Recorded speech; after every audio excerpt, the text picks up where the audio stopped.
Oh, Atlanta Transit Company, okay, which is precursor to MARTA. And it was a streetcar. We had a streetcar system at the time, and most people think that the streetcar was Kasim's idea, but the tracks are still underground. So that was why it was so easy for him to do the transit system that's run by MARTA, and that out in Auburn Avenue area. But at any rate, Fair Street was one of the main thoroughfares, and at the time, our home house was right across from the president's house in Morehouse. In fact, my granddad had built many of the buildings over at Morehouse. He was an educator as well as a brick mason. But anyway, the streetcar would come down from downtown, down Fair Street, and end at Ashby Street, which is now Lowry. And a lot of white professors would bring their children, our guests when they came to town in order to tour to see the AU Center. And as it turned out, one of them had a little child with him, a little boy I'll never forget. And he had a balloon, and I got on the streetcar. And when I got on the streetcar, I sat down because it was not in a white neighborhood, even though we weren't supposed to sit in the front.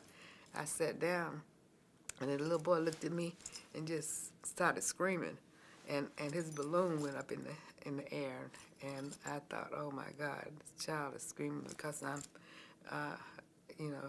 not the same color as he.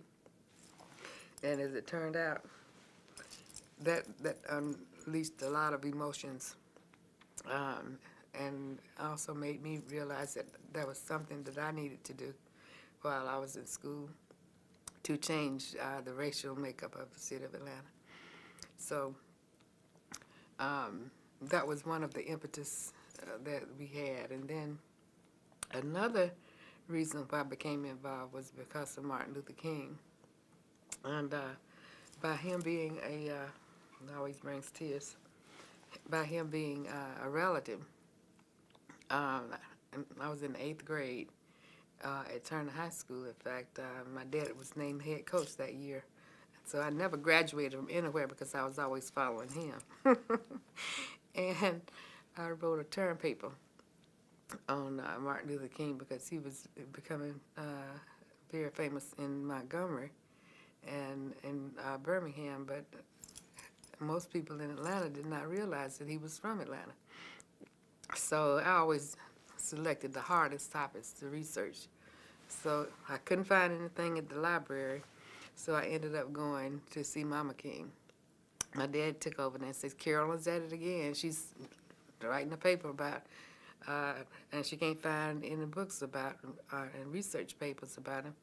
And so Mama King said, just bring him over here, and she can go in his bedroom, and I pull out all the newspapers. So we sat in his bedroom, and I used that for my term paper and got a lot of A's and stuff. And my social studies teacher told me, she said, listen, I need to see this look at this for a little while, because this is going to be really, really a good paper that we might be able to publish.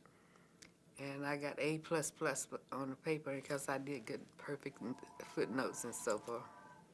As it turned out, I never... Let the phone stop. Do you want me to grab it? The machine will get it.